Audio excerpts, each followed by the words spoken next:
तो जय हिंद दोस्तों, जय बिहार, जय भारत। आप सभी दोस्तों का हमारे इस YouTube चैनल में बहुत बहुत स्वागत है। उम्मीद करते हैं कि आप जहां भी होंगे वहां आप अच्छे होंगे। आप अपने पढ़ाई के प्रति निरंतर प्रयासरत होंगे, यानी पढ़ाई को हमेशा बरकरार रख रहे होंगे और अपने जीवन में लक्ष्य को पाने के लिए, सपने को साकार करने के लिए आप अपने पढ़ाई का उस आकार के रूप में ढाल रहे होंगे जिससे अपना जो आपका सपना है एक दिन अवश्य साकार हो जाए। तो प्लीज आप यदि चैनल पे नए हैं तो हमारे चैनल को सब्सक्राइब कीजिए। वीडियो अच्छा लगे तो वीडियो को लाइक कीजिए और अपने दोस्तों के बीच शेयर भी कीजिए।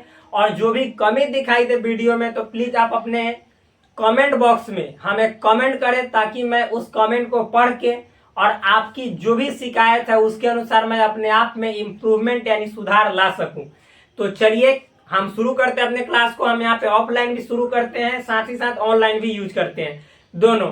तो दोस्त यहाँ पे देखिए, कल मैंने आपको जो बतलाया था वो बतलाया था कि सेट थ्योरी जो है वो क्या उसका मतलब होता है, यानी सेट थ्योरी का सिलेबस बताया था, यानी सेट थ्योरी में क्या क्या पढ़ना है। तो आज के इस वीडियो में जो मैंने कल बताया था, जितने जो टॉपिक्स थे, यानी हमने बताया था कि जिस तरह से आप घर का पूजा करते हैं तो पूजा के सामान के लिए लिस्ट बनाते हैं, तो उसी तरह से सेट थ्योरी को जब हम पढ़ते हैं तो पढ़ने से पहले सेट थ्योरी में क्या क्या आने वाला है उसका हमने लिस्ट बना लिया, यानी उसी को सिलेबस कहते हैं, वो लिखवा दिया।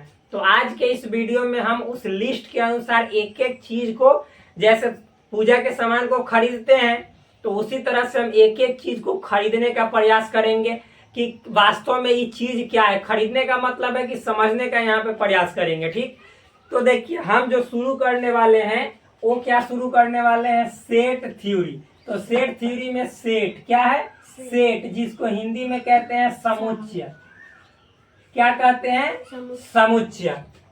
इस सेट का मतलब क्या होता है, तो मैंने कल को आपको बताया था कि देखिए शादी विवाह जब होता है तो सबसे पहले सेट होता है। सेट थ्योरी में आपको तीन टॉपिक्स मतलब मेनली पढ़ने हैं।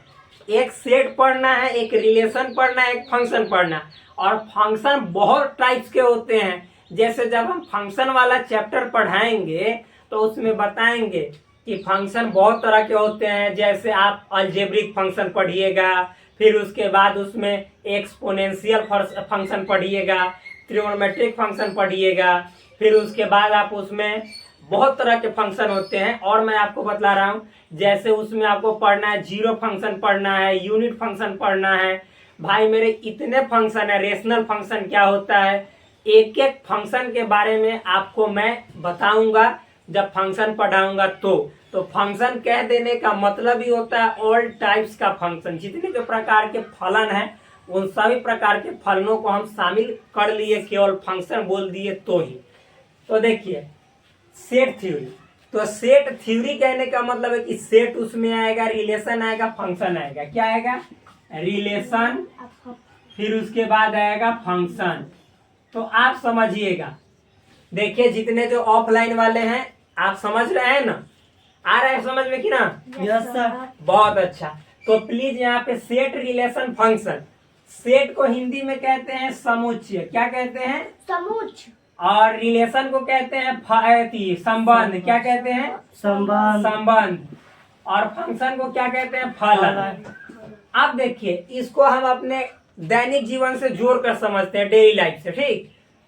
अच्छा, सबसे पहले शादी विवाह तो सेट ही होता है, लड़का लड़की का सेट किया जाता है। लड़का लड़की पहले देखा देखी हमारे बिहार के कल्चर में होता है। लड़का वाला लड़की को देखने जाता है और लड़की वाला लड़का को देखने आता है, शादी के मतलब रिश्ता को जोड़ने के लिए। तो पहले जब शादी सेट हो जाता है, लड़का लड़की सेट हो गया, तो सेट के बाद जो अगला गेट खुलता है वो गेट है किसका, अरे भाई वो गेट बताओ तो किसका है, तो है रिलेशन बनता है कि अच्छा इस लड़का का विवाह इस लड़की के साथ हो रहा है, यानी इस लड़का का क्या है, पत्नी है, ये लड़की का क्या हुआ, पति हुआ। और जो लड़की का भाई होगा वो लड़का का साला होगा, लड़की का जो माँ बाप होगा वो लड़का का ससुर या फिर सास होगी। तो इस तरह से मतलब कि रिलेशन बनता है जब शादी सेट हो जाता है। तो एक दिन ऐसा आता है जिस दिन आपका मतलब सब काम संपन्न होता है और फिर चलता है फंक्शन, मतलब रिसेप्शन पार्टी, भोज भात। तो उसी तरह से हम लोगों को पढ़ना भी है। पहले सेट कर लेंगे, उसके बाद गेट खुलेगा, रिश्ता बनेगा, फिर उसके बाद फंक्शन यानी भोज भात होगा। तो प्लीज आज के इस वीडियो में हम देखेंगे सेट है क्या, ठीक, और इतने आसान शब्दों में समझेंगे कि इससे पहले आप कभी भी नहीं समझे होंगे। और भाई सेट इतना आसान है ना, जितना आसान आपका शादी सेट करना नहीं ना है, उससे ज्यादा आसान ई मैथ के सेट को सेट कर देना है, यानी इसको पढ़ना आसान है। क्या होता है, तो चलिए हम इसको मिटाते हैं और शुरू करते हैं अपने इस टॉपिक को। क्या है सेट? भाई प्लीज आप लोग यदि चैनल पे नए हैं तो चैनल को सब्सक्राइब कीजिएगा, और ऑफलाइन वाले भी प्लीज आप लोग सपोर्ट कीजिएगा। अपने जितने जो क्लासमेट हैं उनको जरूर बताइएगा। क्या यस सर। नहीं समझ में आएगा टॉपिक तब तो कहिएगा कि हाँ नहीं समझ में आ रहा। हम एक एक टॉपिक को हम सोचेंगे ना, इतना हम मतलब प्रयास करेंगे कि उसको आपके डेली जिंदगी से, जो डेली जिंदगी जीते हैं ना, तो डेली जिंदगी में मैथ को कैसे पढ़ा जाता है, सीखा जाता है, इस सब टॉपिक से जोड़ जोड़ के समझा दे, ताकि आप लोगों को आसान लगने लगे कि अरे मैथ हम लोग भारी समझते थे, इतना आसान है, ऐसे समझना है। ठीक, कोई दिक्कत? आप लोग को प्रेशर नहीं लेना है। तो देखिए सबसे पहले मतलब कि हम सेट थ्योरी में देखेंगे, पहला जो हम कल सिलेबस लिखे थे उसमें क्या था, इंट्रोडक्शन, यानी क्या है इसका मतलब, इसका मतलब होता है परिचय। परिचय मतलब भूमिका भी इसको बोल सकते हैं। क्या? भूमिका। आपके एनसीईआरटी में इसको भूमिका दिया हुआ है। इंट्रोडक्शन का मतलब परिचय भी होता है, भूमिका परिचय वही हुआ। अब देखिए जो पहला जो टॉपिक है सेट का, जिसका नाम है इंट्रोडक्शन। क्या नाम है? इंट्रोडक्शन। इसमें हम और आप पढ़ेंगे क्या, इसको समझेंगे। अच्छा भाई सबसे पहले इंट्रोडक्शन से पहले ना इसको मतलब कि इतना आसान कर देते हैं ना कि कुछ कहना नहीं। अच्छा इस समुच्चय नया है का? नहीं है नया, मालूम है। हम सब लोग उसको आम जिंदगी में भी इस्तेमाल करते हैं, आप ध्यान नहीं देते होंगे। हम लोग इसको समुच्चय को ना बिगाड़ कर दूसरा चीज कह देते हैं। बचपन में देखिएगा, हमको सब याद रहता है, बचपन में हम लोग जब मतलब जैसे जो माँ है वो छत पे गेहूं पसारती थी। क्या? गेहूं। और मतलब बहुत लोगों का छत नहीं होता था तो नीचे ही गेहूं पसारा जाता था, चौकी पे या फिर चटाई पे। पहले तो चटाई होता था। बाप रे बाप, पहले के लोग इंजीनियर से भी बहुत बड़े इंजीनियर थे।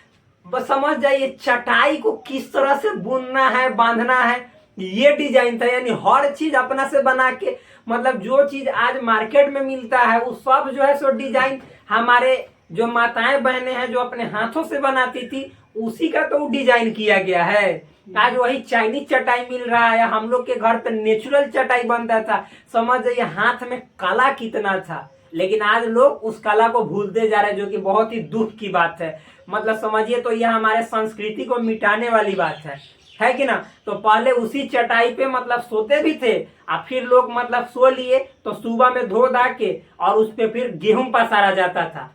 अब आता था उधर से कबूतर का झुंड। क्या आता था? कबूतर का झुंड। आता था कबूतर का झुंड, और सब मतलब चुन चुन के गेहूं को खाना शुरू कर देता था। अब हम लोग मतलब कि उस समय दिमाग लगाते थे, क्या मालूम है, एगो दौरी ले लेते थे और उसमें मतलब कि एगो लकड़ी बांधते थे, एगो धागा बांधते थे, और दूर ना धूप में मतलब छिपे रहते थे। और उसके बाद कंबल ओढ़े रहते थे कि वो नहीं देखेगा, जैसे आएगा वो दौड़िया तर जाएगा, खींच देंगे बस, कबूतर वहां फंस जाएगा। और कबूतर हमसे 40 गुना ज्यादा तेज था, वो वहां पे जबे नहीं करता था जहाँ पे दौड़िया लगल था, मालूम है। वो इधर उधर चुन के खा लेता था और फिर खूब खाता था। अब समझ जाइए कबूतर पकड़ने के चक्कर में माँ हमको कह के गई थी कि देखना कबूतर आए ना, हम लोग कबूतर पकड़ने के चक्कर में आवरी बोला क्या सब चुन चुन के खिला देते थे। बाद में आती थी तो खूब बोलती थी, खूब दम लूट लेती थी, समझ में है ना। और उसके बाद मतलब कि अगर जो ज्यादा खा गया तो फिर तो बेलना चौकी तो था ही उस समय, जो सोचती थी सो चला देती थी, है कि ना। तो उस समय वो क्या कहती थी मालूम है, भोजपुरी में वो कहावत है, वो कहती थी जा समुच्चा गेहूं खिला दिया। समुच्चा गेहूं, क्या? समुच्चा गेहूं भी कबूतर को खिला दिया। हम तुमको यहाँ पे अगोरिया करने के लिए यानी देखने के लिए कह के गए थे, और तुम समुच्चा खिला दिया। तो समुच्चा कहने का मतलब क्या हुआ, क्या कहना चाह रही है आपकी माता जी? अरे आपके मम्मी क्या कहना चाह रही है कि समूचा मतलब टोटल, सब खिला दिया, यही ना कहना चाहती है। तो समूचा मतलब, इस समुच्चय का मतलब हुआ भोजपुरी में समुच्चा। कजी समूचा। समूचा, समूचा मतलब एक तरह से हम लोग सिंपल में करें तो टोटल, क्या टोटल। अच्छा, टोटल समूचा कहने का मतलब एगो समूह, समूह मतलब झुंड, क्या समूह झुंड। हाँ। एक बात और ये याद रखिएगा, फिर कहती थी बगले में कि एको को कबूतर पकड़ा नहीं, समूचा कबूतर उड़ गया, क्या ना कहता है कि समूचा कबूतर उड़ गया पूरा। समूचा कहने का मतलब है समूह में जो था ना, टोटल, टोटल कहने का मतलब समूह में ना हुआ, झुंड, क्या समूह या झुंड, इसी को तो झुंड बोलते हैं। तो कहने का मतलब है कि जो समुच्चय है, क्या समूच, ये नया चीज नहीं है, बहुत पुराना है, लेकिन हम लोग माता पिता के बातों पे ध्यान देते नहीं थे, जिसके कारण समुच्चय को समझते नहीं थे। लेकिन वो कहती थी कि समुच्चा मतलब कि काम, जैसे ऐसे भी आती है तो कहती है समूचा काम खत्म कर लिया, तो बिहार में है, बिहार में ऐसा कहती है समूचा काम खत्म कर लिया, समूचा काम ओरिया गए। तो हम लोग क्या कहते हैं कि हाँ समूचा काम ओरिया दिए, ओरिया दिए मतलब खत्म कर दिए, कर दिए काम, आपका काम फिनिश कर दिए, इसका मतलब ये हुआ। तो कहते हैं, तो अब देखिए जब मैथ में पढ़िएगा तो इसी समुच्चय को इंग्लिश में सेट कह दिया। अब माता, जो हमारे घर की माताएं बहनें हैं, बिहार में जितनी जो औरतें हैं, वो सब देखिएगा शादी का जब सीजन आता है तो सब शादी से जुड़ल है। तो लड़का लड़की को देखिएगा, मालूम है क्या जाकर बोलती है या बोलता है, जो भी है, तो वो देखिए क्या मतलब की बोलती है, सेट इंग्लिश बोलती है वो भी। और देखिए वो क्या कहती है कि कौ सेट बर्तन मिला है, ना बोलती है यस, क्या कि कौ सेट बर्तन मिला है, बोलती है ना। यस, कि तब कोई कहता है कि एगो स्टील सेट है, कची स्टील सेट, कोई कहता है कि एगो एथी क्या है, पीतल सेट है, ना कहता है, यस, यानी उसी को ब्रास बोलते हैं, ठीक, ब्रास सेट, यानी इसी को पीतल सेट, क्या पीतल सेट, ना बोला जाता है। यस, आप फिर कहती है क्या कि और ही मिला है लड़का को, क्या मिला है, सोफा सेट, क्या सोफा सेट, ऐसा बोलती है कि ना बोलती है, यस, बोलती है। फिर उसके बाद कोई कहता है कि क्या मिला है, तो और ही देखिए बताते हैं, सोफा सेट, बर्तन सेट, बर्तन सेट में मतलब स्टील सेट मिला है, पीतल सेट मिला है। तो अब बताइए वो स्टील सेट बर्तन के बारे में यदि बोल रही है, तो वो स्टील सेट बर्तन कहने का मतलब क्या बनता है कि केवल स्टील सेट बर्तन में एगो छिपा रहेगा, खाली रहेगा, नहीं, मतलब उसमें बर्तन के सब सामान रहेगा, कढ़ाई भी रहेगा, करछुल भी रहेगा, ना रहेगा, छोलनी भी रहेगा, भगोना जो मतलब कि चाय भी ना देखते हैं या पानी उनी गर्म किया जाता है वो रहेगा, तसली रहेगा, तसला रहेगा, रहता है कि ना। फिर गिलास रहेगा, चम्मच रहेगा, सब चीज रहता है कि ना। कांटा वाला, फोर्क वाला चम्मच, ऐसे ऐसे कांटा वाला चम्मच हो ना, देखते हैं, हाँ देखे, ई वाला, हाँ, ई चाउमीन बर्गर तर्गर खाया जाता है, तो ये सब चम्मच रहता है कि ना। फिर उसके बाद तो कहने का मतलब क्या है, बर्तन सेट कहने का मतलब बर्तन का झुंड, बर्तन का समूह, हुआ कि ना हुआ। यस, तो उसी तरह से जब आप मैथ पढ़िएगा तो मैथ में भी सेट कहने का मतलब है समूह, झुंड, क्या समूह या झुंड। देखिएगा जब एक एक एग्जाम्पल देंगे तो सब चीज समझाएंगे, आप समझ जाइएगा। तो बर्तन सेट कहने का मतलब पूरा बर्तन का सब आइटम, चम्मच हो गया, फिर कलछुल हो गया, हाई छोलनी हो गया, बेथी, फिर उसके बाद मतलब जैसे क्या क्या रहता है, गिलास रहता है, अरे हर चीज रहता है, तसला रहता है, कढ़ाई रहता है कि ना।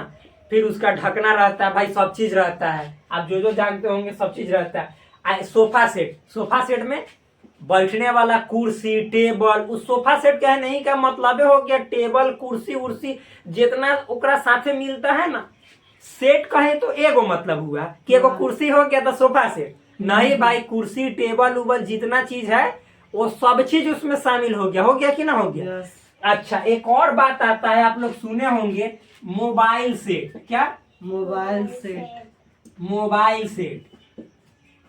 आप कहेंगे कि ये नहीं सुने हैं, सुने हैं। आप लोग क्या कहते हैं कि हम लोग, आप लोग पूछते हैं कि कौन मोबाइल का कौन सेट लिए हैं, तो नोकिया सेट है, नोकिया का सेट है, कहते हैं कि ना। कोई कहता है नोकिया का सेट है, कोई, अब तो नोकिया तो मतलब कि धीरे धीरे खत्म हो गया, कोई कहता है कि हम सैमसंग का सेट लिए, कथी का लिए हैं, सैमसंग सैमसंग का सेट है ना। पूछता है कि कौन सेट मोबाइल लिए, कोई कहता है ओप्पो का सेट लिए हैं, क्या लिए हैं, ओप्पो का सेट लिए हैं, ओप्पो सेट। तो मोबाइल सेट में ओप्पो का सेट कहने का मतलब वो क्या कहना चाह रहे हैं, वो मोबाइल लिया है, नहीं नहीं भाई, उसके साथ सिम भी लेना है, उसके साथ चार्जर भी लेना है, उसके साथ मेमोरी कार्ड भी उसमें शामिल रहता है। तो मोबाइल में मेमोरी हो गया, वो अलग बात है। साथ ही साथ बैटरी भी, बिना बैटरी के मोबाइल सेट हो जाएगा। तो कहने का मतलब सेट जहां कह दे वही मतलब होता है कि समूह, क्या, समूह। एक बात समझिएगा, ध्यान से समझिएगा, जहां आपके मतलब कि देहात में कहीं ना कहीं कुछ ना कुछ मैथ के रूप में हमेशा सीखने को मिलता है, लेकिन जहां आप उनके बातों पे ध्यान नहीं दीजिएगा तो आप किताबी ज्ञान पढ़ते रह जाइएगा, लेकिन रियल में उसका जिंदगी में आपका क्या मतलब है वो पता नहीं चलेगा। जो कि घर में डेली जो भी औरतें हैं वो सब बोलती हैं कि समूचा काम, समूचा का मतलब वो कहना चाह रही है कि पूरा समूह, झुंड, समझ में है ना।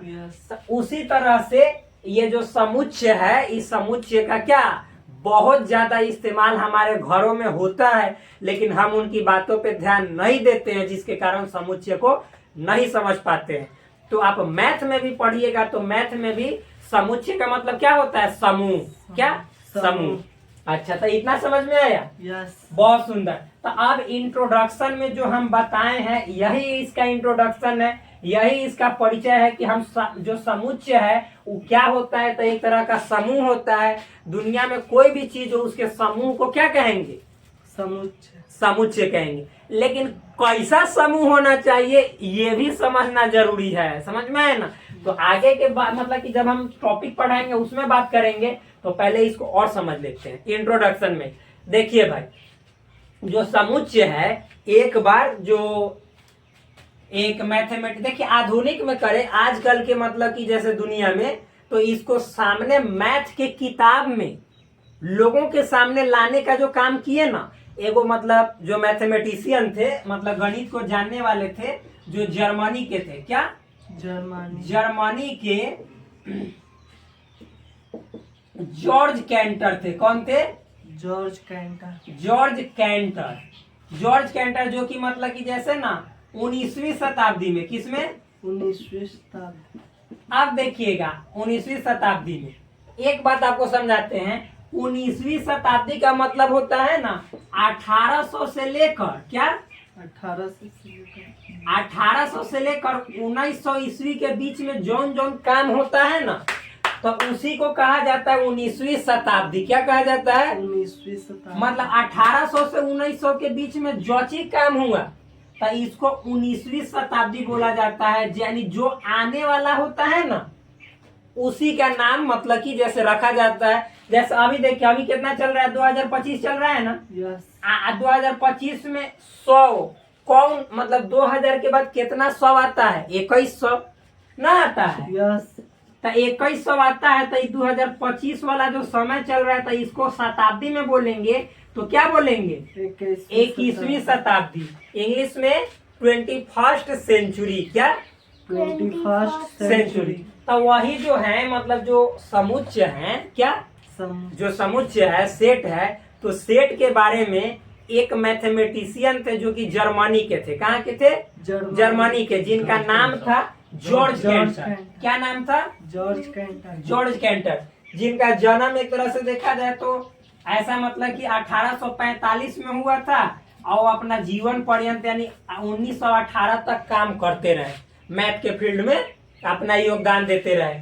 तो जो जर्मनी के जॉर्ज कैंटर थे वो जब मतलब कि जैसे भाई जो भी मैथमेटिशियन होता है उधर बाप रे बाप ये सब खोज करने वाला थे, रात दिन अपना खोजे में व्यस्त रहता है। तो ये खोज कर रहे थे त्रिगोनोमेट्री के समीकरण का, मतलब त्रिगोनोमेट्री के फंक्शन के बारे में बहुत नया नया चीज जानकारी मतलब कि हासिल करने का काम कर रहे थे।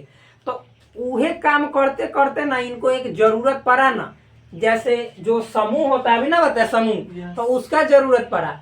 उसी समय ना ये जो जॉर्ज कैंटर महोदय हैं ये एक नया टॉपिक को मैथ में खोज के सब दुनिया के सामने रख दिए।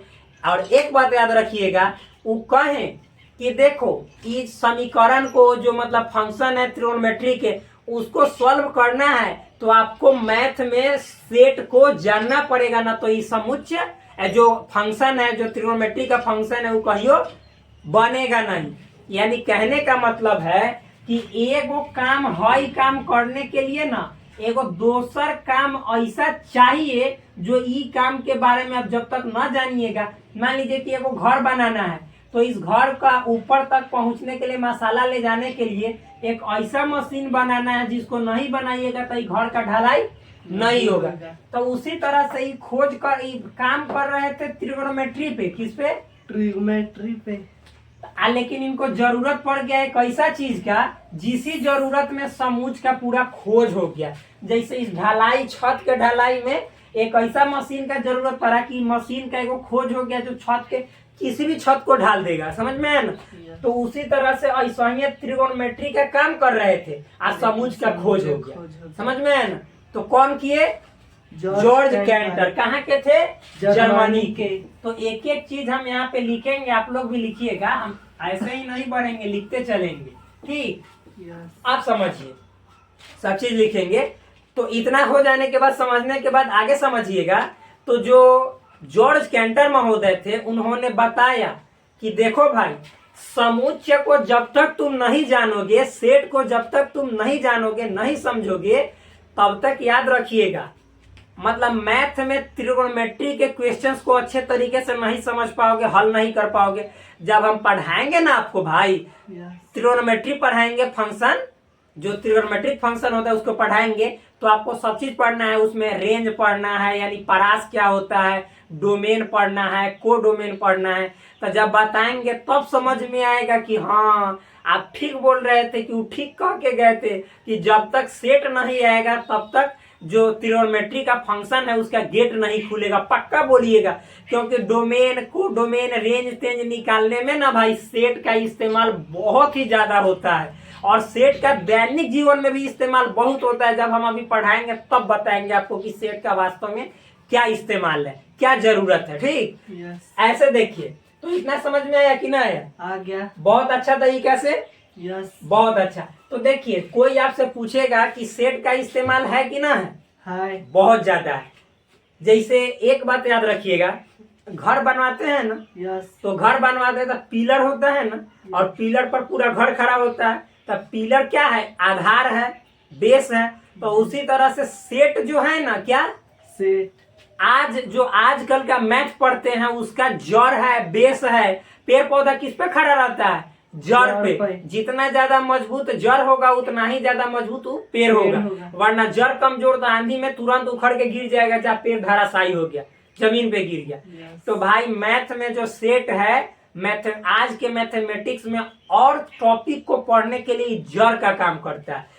चाहे आप रिलेशन पढ़िएगा, तब जब रिलेशन पढ़िएगा तो जब तक सेट नहीं समझ में आएगा रिलेशन पढ़िए नहीं पाइएगा। फंक्शन पढ़िएगा तो जब तक सेट नहीं समझ में आएगा फंक्शन पढ़वे नहीं कीजिएगा। क्लास 12th में भी है रिलेशन फंक्शन, तो जब आप सेट नहीं जाने रहिएगा अच्छा से ना, फंक्शन हिलने वाला, रिलेशन हिलने वाला नहीं है। बाइनरी ऑपरेशन भी पढ़िएगा ना, जिसको कहते हैं बाइनरी ऑपरेशन का मतलब द्विपद संक्रिया, तो वो भी पढ़िएगा ना। तो जब तक आपका सेट नहीं मजबूत है तब तक गेटे नहीं खुलेगा बाइनरी ऑपरेशन का। और सुनिए, अरे भाई मैथ में ज्यादातर चीज, क्या ज्यादातर चीजें आप जब तक सेट के बारे में अच्छे से जानकारी नहीं हासिल कीजिएगा तब तक मैथ में बहुत सारा टॉपिक है आपसे बनेगा नहीं, अच्छा से समझ में नहीं आएगा, आप उसको अपना नहीं बना सकते हो। क्वेश्चन बन जाएगा लेकिन आपका वो अपना नहीं बनेगा। जैसे जोड़ घटाव कैसा हूं कोई जोड़ने के लिए कहेगा तब जोड़ दीजिएगा कि नहीं?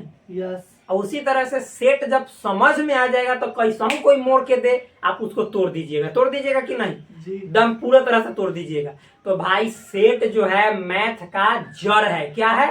मैथ का जड़ है। इसका इस्तेमाल रिलेशन में, फंक्शन में, चाहे त्रिकोणमितिक फंक्शन हो, चाहे एक्सपोनेंशियल फंक्शन हो, जब हम पढ़ाएंगे ना सब में होता है। त्रिकोणमिति से लेके चरघातांकी से लेके सब चीज में होता है। कोई दिक्कत है? नहीं। बोले दिक्कत है तो बोलिए, शेयर कीजिए हमसे कि हाँ दिक्कत है।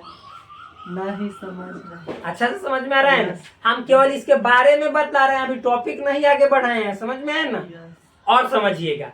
तो अब इतना समझ में आ गया तो चलिए अब आगे बढ़े। यस। बहुत सुंदर।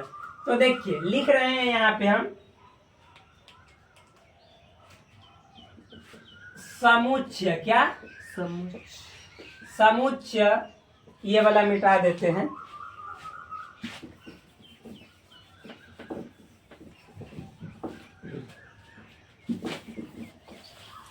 समुच्चय आधुनिक, क्या आधुनिक समझते हैं ना? यस। आजकल आधुनिक गणित का आधार है, क्या है?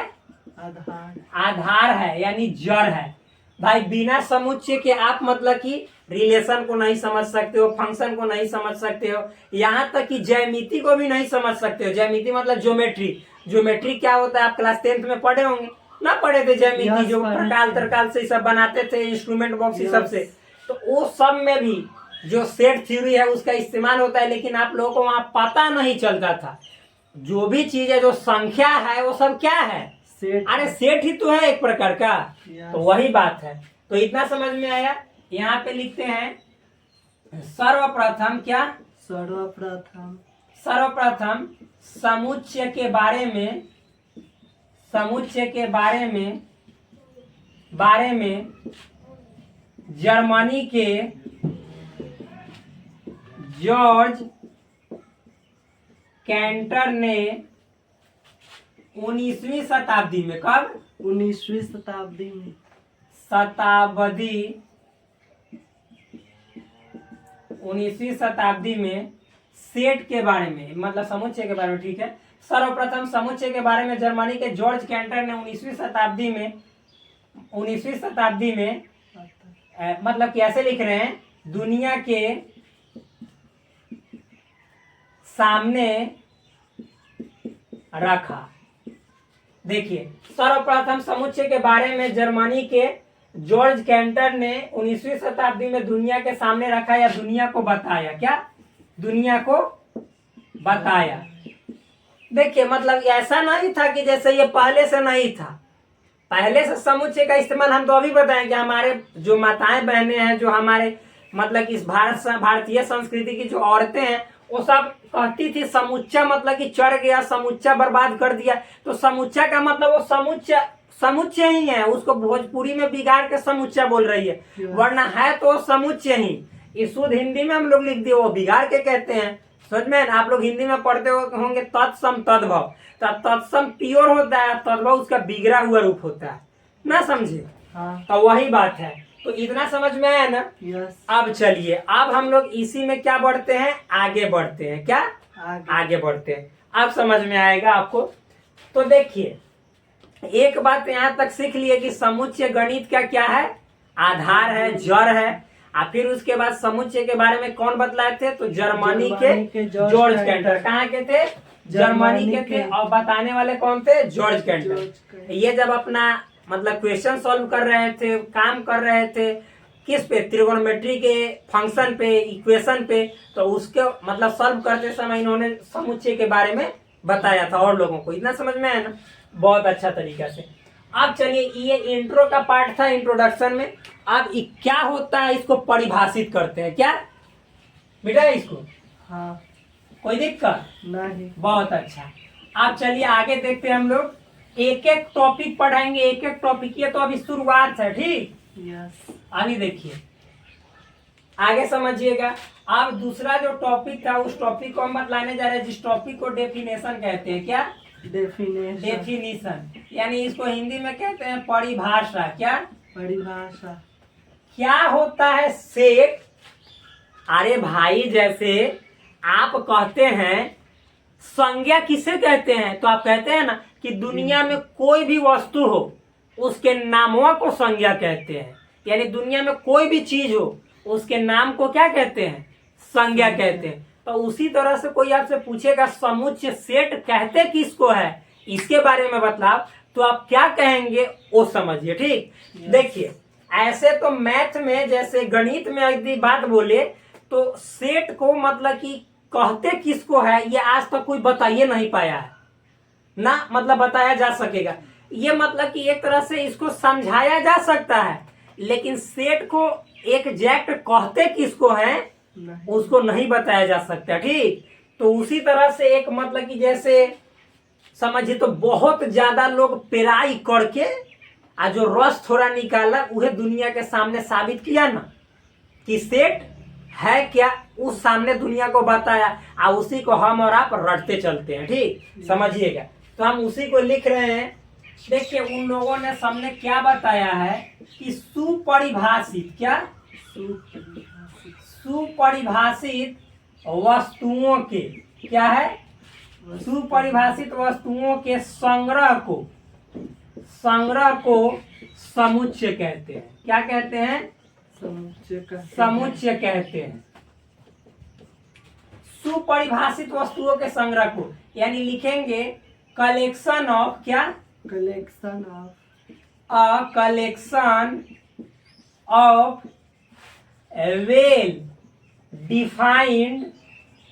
well defined object is called set। मतलब समझिएगा, ये जैसे एक परिभाषा, मतलब ना पूरा मथ के तब ये निकाला गया। इसको भी अगर जो 100% आप सही कहेंगे कि समुच्चय का ही परिभाषा है तो नहीं है, 100% परिभाषा सही नहीं है, लेकिन फिर भी जहां तक है वहां तक सही है। मतलब फिर भी जहां तक है अपने आप में ना कि बहुत चीजों को बता देता है ये इतना ही छोटा परिभाषा। क्या होता है सो समझिएगा। देखिए सुपरिभाषित वस्तु का संग्रह, यानी इसमें समुच्चय का मतलब कहेगा ना तो समुच्चय में क्या आएगा? संग्रह का मतलब क्या? समूह। अरे भैया अभी बताए कि समुच्चय का मतलब क्या हुआ? समुच्चा, क्या, समुच्चा। आ समुच्चा का मतलब क्या हुआ? समूह। आ समूह का मतलब क्या हुआ? झुंड, क्या, झुंड। इसी को कहते हैं संग्रह, क्या, संग्रह। या फिर मतलब कि जैसे आप लोग हम लोग बोल सकते हैं क्या इसको, अरे बोलिए ना, ढेर, क्या ना कहते हैं कि ढेर चीज है। ढेर चीज कहने का मतलब है समूह में है, ज्यादा है। ठीक, तो इसी को क्या कहते हैं? ढेर, क्या, भोजपुरी में ढेर बोला जाता है। ये मट्टी का ढेर नहीं, ढेर हम लोग ऐसे भी बोलते हैं कि ढेर लोग आए है, भीड़, क्या, भीड़ को ढेर ना बोलते हैं। तो वो सब भाई समुच्चय ही है भाई। तुम आप मतलब थोड़ा दिमाग को खोलो और समझो कि समुच्चय का मतलब हुआ पूरा, क्या, पूरा। इसी को सेट कहते हैं, क्या, सेट। समुच्चा मतलब सेट, समूह मतलब ग्रुप भी कह सकते हैं, क्या, ग्रुप। झुंड मतलब वही हुआ ग्रुप, क्या, ग्रुप। संग्रह मतलब ग्रुप, कलेक्शन, सब इसी को इंग्लिश में कहते हैं। सबका मतलब ना सेट ही हुआ, क्या हुआ? सबका सेट। हाँ, अब इसको परिभाषा को समझते हैं। देखिए क्या लिखा गया, सुपरिभाषित वस्तुओं के संग्रह को, मतलब वस्तु का तो झुंड होबे करना चाहिए, समुच्चय उहे होगा जहां झुंड होगा, लेकिन कैसा झुंड? तो सुपरिभाषित मतलब अच्छा तरह से उसको ना लोग समझा हो, जाना हो, परखा हो, सब लोग अच्छा से उसको जानता हो। सब लोग जानने का कहने का मतलब, आप मान लीजिए कि ध्यान समझिएगा, अब आपको कोई चीज आप सब चौपटे हैं, आप कहिएगा हम नहीं जानते हैं तो इस समुच्चय कैसे हो जाएगा? अरे छोटा, सब लोग कहने का मतलब है ना कि यदि लोग उस बात को, उस समूह को जानना चाहे ना, नहीं भी जानता है और यदि जानना चाहे तो उसको अच्छा तरह से जान सकता है, तो वो वस्तु के समूह को, झुंड को हम सेट कहेंगे, जैसे अभी समझाएंगे। सुपरिभाषित कहने का मतलब क्या होता है? अच्छा मान लीजिए कि हम आपसे बोलेंगे कि तेज लड़का, क्या, तेज लड़का। हम आपको बोलेंगे 10 लड़का, क्या, 10 लड़का। ये दोनों में किसको आप कह दीजिएगा कि हाँ ये जो हम बात कहे हैं ना ये लड़का के लिए, ये आप कहूँ जाके जंचवा लीजिएगा ना तो ये सही होगा। बताइए, आप किसी लड़का को तेज कह दीजिएगा तो वो 100% साबित हो जाएगा कि 10 गो लड़का आप गिन के दे दिए, वो 100% साबित। 10 लड़का। हाँ, क्या होगा? 10 लड़का। आप 10 गिन दिए ना, तो चाहे आप अफ्रीका ले जाइए, चाहे आप अमेरिका ले जाइए, चाहे आप यूरोप ले जाइए, दुनिया के कोनो कोना में ले जाइएगा तो गिनती होगा तो 10 होगा, 10 होगा।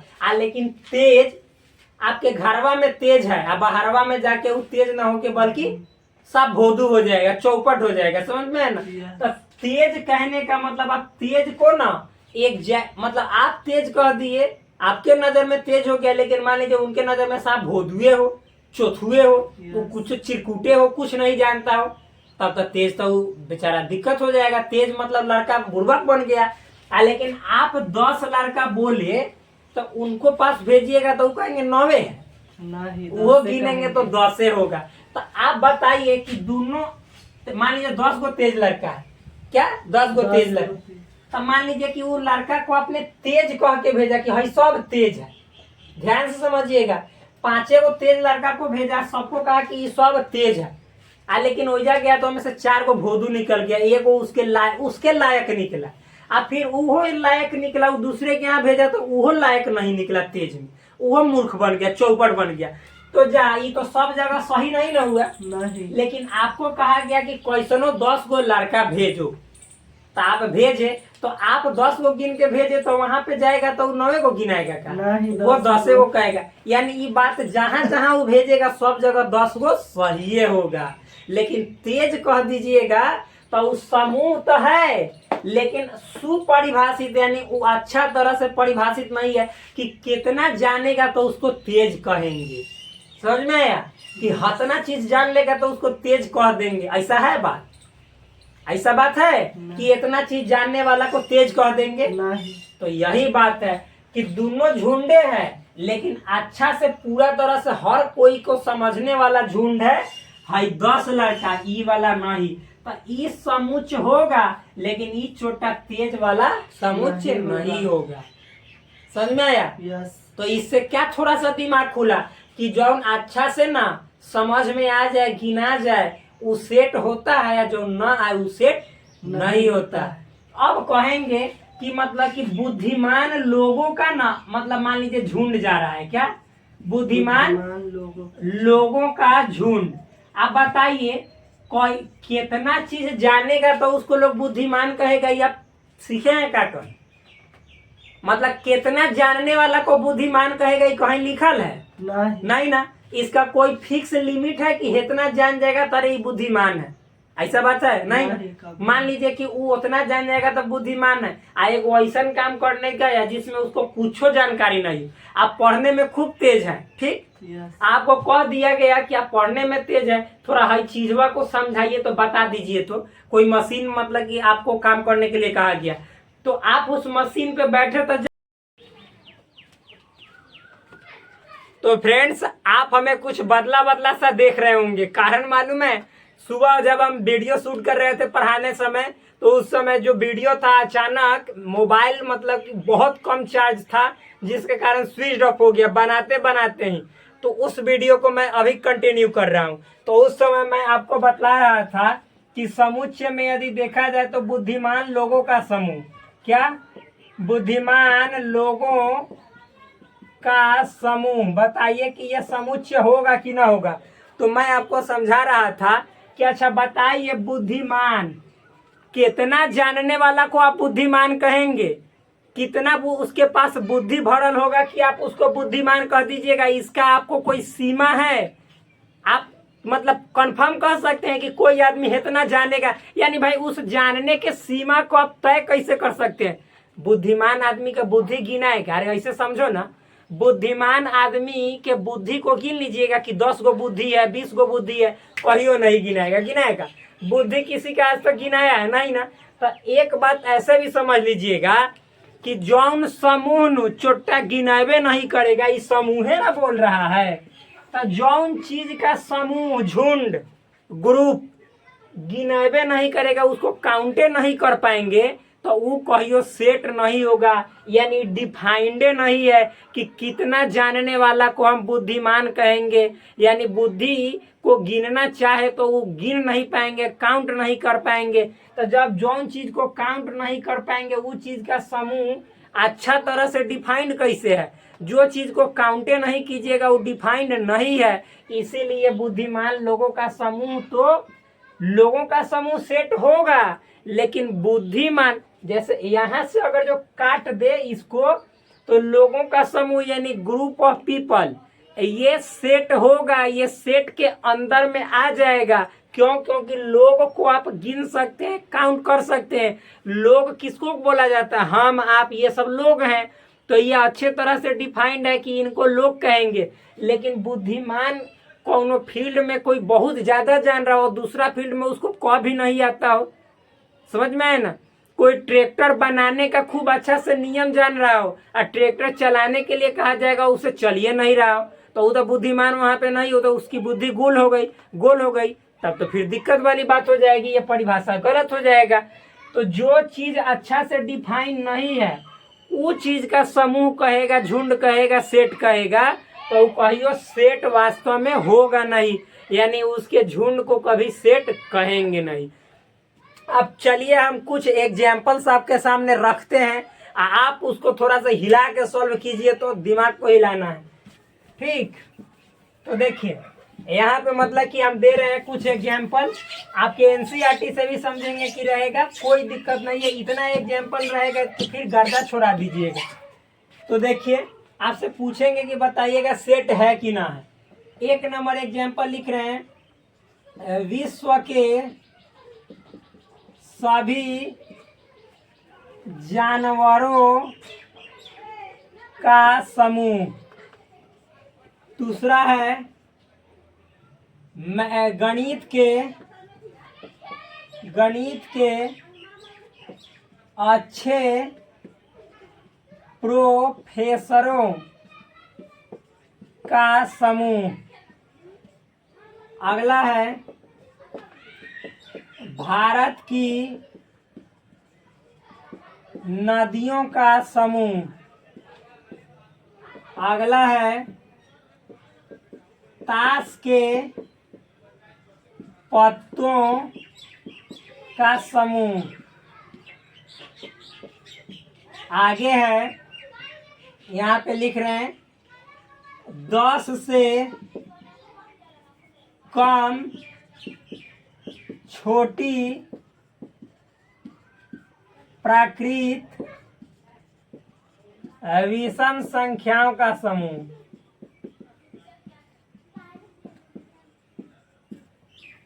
अगला है संसार के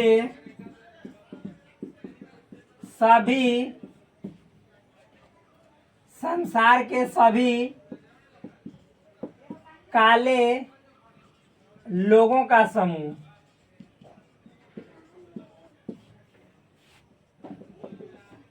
फिर सुंदर महिलाओं का समूह।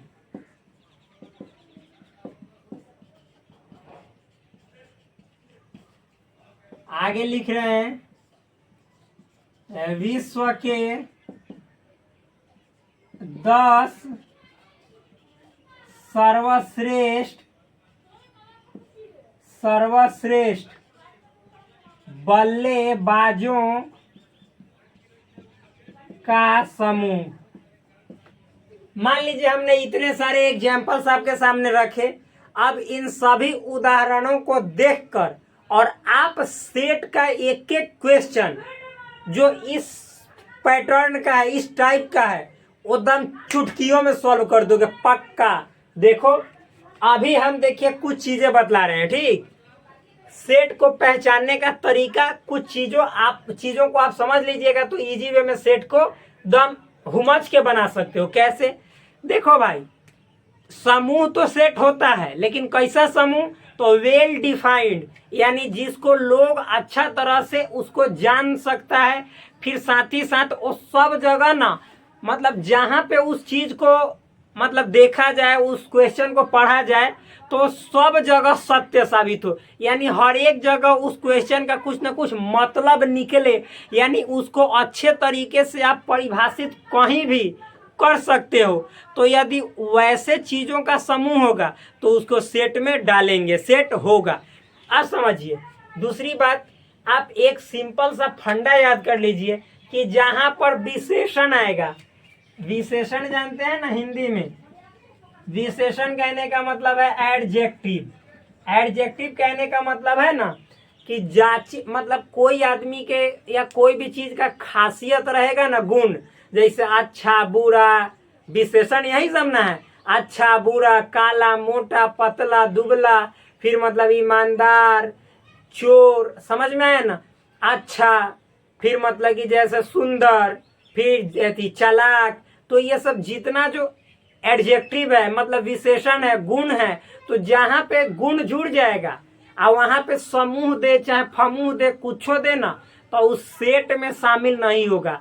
बार बार बोल रहे हैं, जहां पे एडजेक्टिव लग जाए यानी विशेषण लग जाए, जैसे अच्छा, बुरा, तेज, मूर्ख, चालाक, फिर उसके बाद सुंदर, फिर मोटा, दुबला, पतला, कमजोर, मजबूत, समझ में है ना, सर्वश्रेष्ठ, बेस्ट, तो ये सब चीजें जहां पे लग जाए, जैसे ये सब बेस्ट, सर्वश्रेष्ठ क्या है, गुण तो है, एडजेक्टिव तो है, तो जहां पे ऐसे ऐसे शब्द लग जाएंगे, वर्ड्स लग जाएंगे और कहेगा कि उसका समूह यानी 10 चालाक लड़कों का समूह, चालाक लड़कों का समूह जहां पे कह देगा तो जहां चालाक देखे कि समझ जाइएगा कि तो विशेषण है, एडजेक्टिव है, गुण है, लड़का का गुण है कि चालाक है, तो चालाक को आप गिन ही नहीं सकते हो। कितना जानने वाला को चालाक कहोगे आप? ऐसा आप गिने हो क्या? इसका कोई परिभाषा है क्या? इसका कोई फिक्स मतलब सीमा है का? सीमा कहने का मतलब है कि इतना जान जाएगा तो उसको चालाक कहेंगे।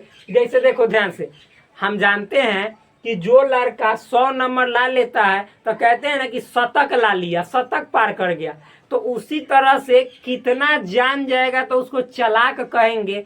इसका कोई सीमा है, परिभाषा है कि जो जो इतना जान जाता है उसको दुनिया में चालाक कहा जाता है? ऐसा बात नहीं है, समझ में है ना। यानी चालाक का कोई सीमा नहीं है, इसको आप निर्धारित नहीं कर सकते हैं, डिफाइन नहीं कर सकते हैं। इसीलिए चालाक वाला जो समूह होगा, चाहे लड़का का हो, लड़की का हो, बैल का हो, कुछो का हो, वो सेट होगा ही नहीं, समुच्चय नहीं होगा। इतना बात समझ में है? तो चलिए देखते हैं। हमने क्या बोला, जहां पे एडजेक्टिव यानी विशेषण लग जाएगा और उसका समूह कहेगा तो कहियो मतलब कि सेट में शामिल नहीं होगा। अब देखिए, विश्व के सभी जानवरों का संग्रह या समूह, तो अब बताइए विश्व में जितना जानवर है ये में आपको कहीं पे भी विशेषण यानी इसका गुण दिखाई दे रहा है कि विश्व के सभी अच्छे जानवरों का संग्रह, चाहे खतरनाक जानवरों का संग्रह, चाहे बुरे जानवरों का संग्रह, इनमें विशेषण है नहीं ना। तो जब विशेषण है ही नहीं तो समझ जाओ कि जानवर को तो आप लोग डिफाइन कर चुके हो। यानी जानवर किसको कहते हैं? तो जिसके 4 पैर हो जाएंगे वो सब जानवर में काउंट हो जाएंगे। सब जानवर होंगे, चाहे पालतू होंगे चाहे जंगली होंगे, लेकिन जानवर ही तो कहलाएंगे। तो विश्व में जितना जानवर है उसका समूह सेट में क्यों नहीं आएगा? मतलब उसको गिन सकते हैं कि ना। एक और बात, जिस चीज को गिन सकते हैं भले आप उसका उतना गिनते गिनते बेहोश हो जाओ, मर जाओ, आपसे गिनेबे न करे इस जन्म में, 200 जन्म लेना पड़े, लेकिन यदि उसको गिनना मतलब कि जैसे आप गिन सकते हैं तो उसका समूह सेट होगा। तो जानवर को 1 2 3 जैसे गाय, भैंस, कुत्ता, बिल्ली, ये सब गिन सकते हैं कि ना। तो जब इसको गिन सकते हो तो इसका समूह सेट होगा, इसका जो झुंड है वह सेट होगा। अच्छा रहता या खतरनाक जानवर रहता वो कभी नहीं होता, क्योंकि आप किसको खतरनाक कहोगे इसका कोई जो डेफिनेशन है, इसका जो इसका कोई सीमा है वो निर्धारित नहीं है। आप कहोगे कि सबसे खतरनाक शेर है, अब मान लीजिए शेर को हाथी पटक के मार देता है तो तब तो कहोगे कि सबसे खतरनाक हाथी है, तब तो आप वहाँ पे बदल दिए। आप मान लीजिए कि हाथी को सबसे खतरनाक कह दिए और हाथी के अंदर अगर जो वो मान लीजिए कि घास खा रहा है, पेड़ पौधा के डाली तोड़ के खा रहा है और फिर उसके अंदर चींटी चला गया, चींटी उसके सर में जाकर काटने लगा, तब तो उसका फिर दिमाग सनकेगा, पागल होगा, हो सकता है मौत भी हो जाए। तब तो उससे भी खतरनाक छोटका चींटिया हो गया। तो भाई कितना, किस बेसिस पे हम किस चीज को कहेंगे खतरनाक, इसका कोई सीमा नहीं है कि इतना हो जाएगा मतलब किसी चीज में पावर तो उसको हम खतरनाक कह देंगे, इसका कोई लिमिट नहीं है। तो इसीलिए मतलब खतरनाक जानवर कहेगा तो वो कभी भी उसका समूह सेट नहीं होगा, और सीधे जानवर कहेगा तो इसका समूह सेट होगा। भाई इतना डिटेल में जल्दी मुझे लगता है कि कोई बताएगा नहीं। तो यहाँ पे कह रहा है कि विश्व के सभी जानवरों का समूह, तो जी हाँ ये सेट है, क्योंकि सब जानवर का परिभाषा डिफाइंड है, यानी ऑलरेडी पूरा तरह से ही मालूम है कि 4 पैर वाला जानवर होता है और उसको गिन सकते हैं। भले आपको गिनती आए, चाहे आप आधे रास्ते में जाते जाते भूल जाए, लेकिन गिनना पॉसिबल है, तो समुच्चय है, सेट है। चलिए, गणित के अच्छे प्रोफेसरों का समूह। अरे भाई आप बताओ कि गणित के प्रोफेसर का समूह तो समझ में आता है, लेकिन अच्छा जैसे ही जुड़ गया तो आप कितना गणित जानने वाले को अच्छा कहोगे। मान लो कि कोई बहुत गणित जान गया और एक कल जाकर एक और नया कॉन्सेप्ट ऐसा आया जो उसको उससे वो कभी मतलब कि वास्ता ही नहीं था, वो कभी उससे वो मिलान ही नहीं हुआ था, रास्ता में उसको भेटेबे नहीं किया था। अच्छा तुम भी हो का भाई, हम तो तुमको देखा ही नहीं आज तक, इतना मैथ समझ भी लिया जान भी लिया, तब तो दिक्कत हो जाएगा। वो बेचारा मतलब अच्छा नहीं कहलाएगा, वहां पे तो अधूरा हो जाएगा वह। यानी अच्छा किसको कहेंगे इसका कोई सीमा नहीं है कि इतना जान जाने के बाद आप अच्छा कहलाने लगिएगा। तो इसीलिए मतलब गणित के अच्छे प्रोफेसर का समूह कभी सेट नहीं होगा, यानी सेट नहीं है। समझ में आया ना। लेकिन केवल गणित के प्रोफेसर का समूह कहता तो सेट होता, लेकिन अच्छा कह दिया तो अच्छा का कोई परिभाषा नहीं है कि अच्छाई गिनाता नहीं। ऐसे भी समझिए कि गुण को हम गिन नहीं पाते, अच्छा को गिनिएगा।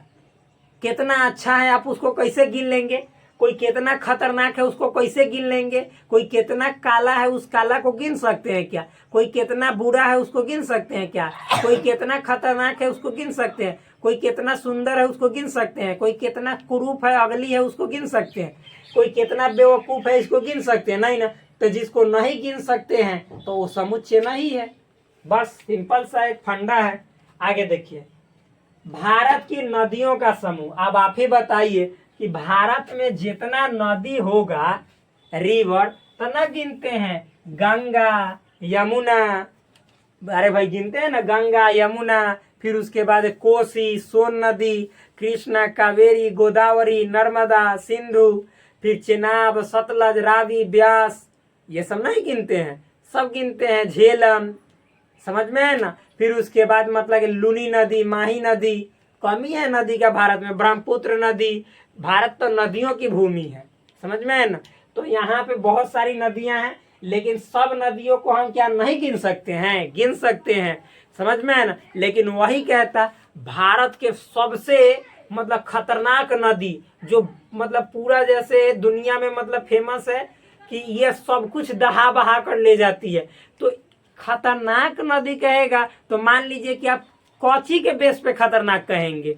मान लीजिए कि किसी नदी में जाके 200 आदमी डूब गया, और किसी जो जहाँ पे बाढ़ आता है वहां पे एको नहीं डूबा, तब तो वो वाला खतरनाक नहीं हुआ। जो बाढ़ वाला मतलब बाढ़ वाला खतरनाक नहीं हुआ, जिसमें सिंपल नदी एक जलाशय है उसमें डूब जाएगा तो वो खतरनाक हो जाएगा। यानी खतरनाक का कोई सीमा नहीं है कि आज ये हो जाएगा कल वो हो जाएगा। लेकिन यहाँ पे सेठ कहता है कि हम सब दिन के लिए ना मतलब कि जैसे आप आज कहो तो या 10 साल के बाद कहो तो हम कभी बदलने वाले नहीं, हम अटल हैं। तो यानी कहने का मतलब है कि जानवरों को हमेशा गिनिए सकते हैं आप, लेकिन खतरनाक आप किसको कहेंगे। आज आपने चींटी को कह दिया तो कल हो सकता है कुत्ता हो जाए, परसों हो सकता है हाथी हो जाए। यानी डेली खतरनाक का डेफिनेशन चेंज होगा। ये केवल कह दिए कि सभी जानवरों का समूह, तो आपको गिनना है सब जानवर को, ये कभी चेंज नहीं होगा। 4 पैर वाला को ही जानवर कहेंगे, लेकिन अच्छा या खतरनाक जानवर इसी को कहेंगे, ये फिक्स नहीं है। समझ में है ना। तो सिंपल सा याद रख लीजिए कि जहाँ पे अच्छा बुरा कह दे विशेषण लग जाए वो समूह जो है सो समुच्चय नहीं होगा। और जहाँ पे ये सब नहीं लगा रहा है वहाँ पे गिन सकते हैं तो वो जो हो जाएगा समुच्चय हो जाएगा, सेट हो जाएगा। तो आप बताओ भारत की नदियों का समूह, तो नदी को गिन सकते हैं कि ना। यहाँ पे अच्छा बुरा लगा हुआ है, काला उजला ये सब लगा हुआ है नहीं ना। तो यानी सेट है, क्या है, सेट है, यानी समुच्चय है।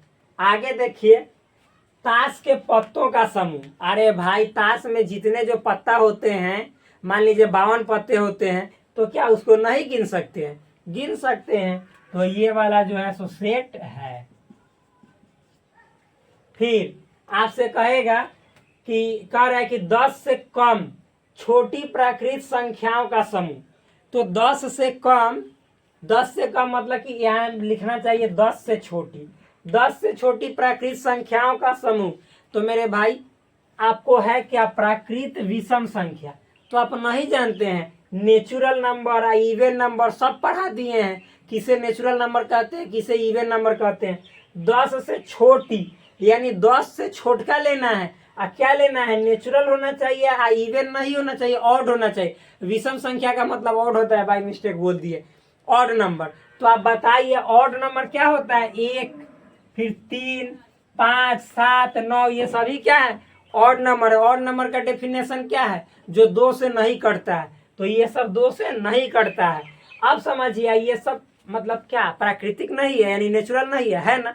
10 से छोटा नहीं है ना। यानी कहने का मतलब है कि 10 से छोटा जब भी कहेंगे तो 1, 3, 5, 7, 9 आएगा, इससे ज्यादा नहीं आएगा। ये सबके लिए सेम ही रहेगा, यानी इसको गिन सकते हैं। तो ये जो इसका समूह है क्या हो गया, सेट होगा।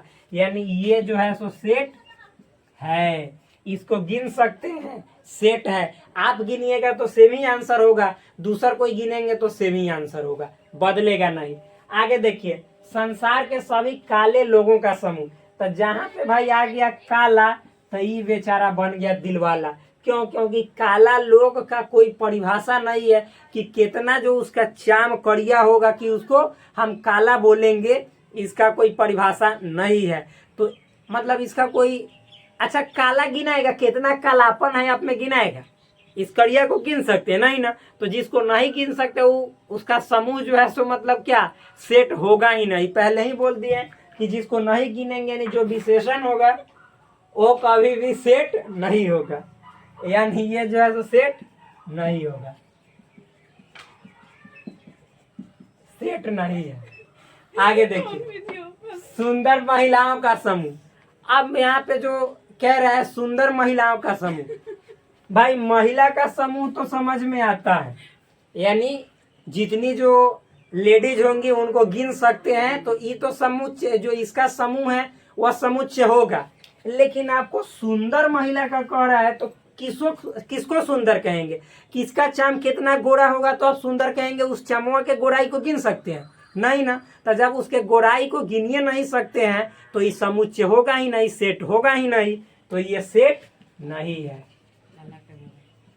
सेट नहीं है। आगे समझिए, विश्व के 10 सर्वश्रेष्ठ बल्लेबाजों का समूह। अब समझिए, संसार में सबसे पहले तो यहाँ पे सर्वश्रेष्ठ लग गया। भाई सर्वश्रेष्ठ आप किसको कहोगे, कितना अच्छा खेलेगा कि उसको आप सर्वश्रेष्ठ घोषित कर दोगे। सचिन तेंदुलकर, आप उनको मतलब कि कहने के लिए कह देते हो क्या, क्रिकेट का भगवान, लेकिन मालूम है वो भी 0 पे बहुत बार आउट हुए।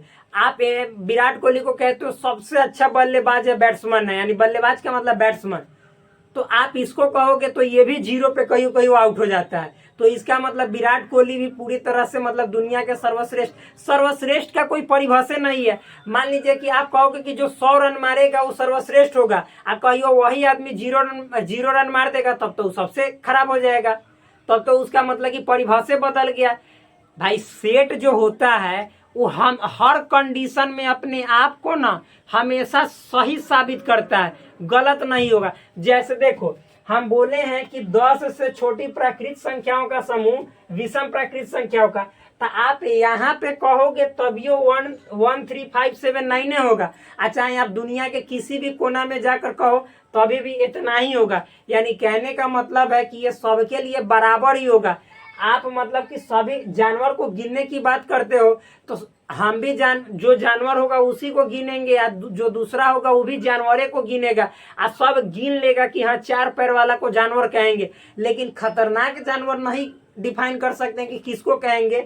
उसी तरह से सर्वश्रेष्ठ बल्लेबाज हम आप कह दीजिएगा कि MS धोनी है, कह दीजिएगा कि सचिन तेंदुलकर है, कह दीजिएगा ब्रायन लारा है, कह दीजिएगा कि जैसे मान लीजिए AB डिविलियर्स है। तो ये सब आप मतलब कि अपने मन के मर्जी से कह रहे हैं, बल्कि इसका कोई फिक्स सीमा नहीं है कि इतना रन मार दिया तो सर्वश्रेष्ठ घोषित हो गया।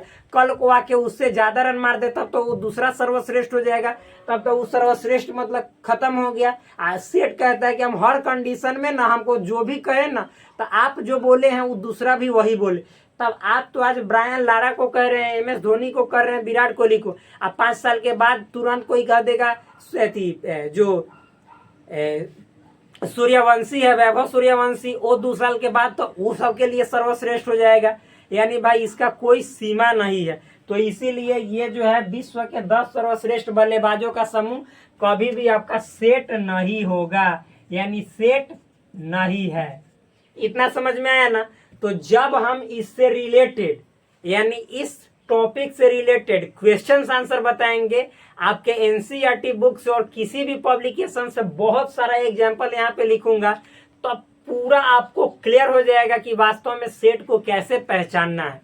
तो आज के इस वीडियो में हम अपनी बात को यहीं पे देते हैं विराम, और आप भी अपने घर जाकर कीजिए आराम, और फिर मिलते हैं आपसे कल के वीडियो में।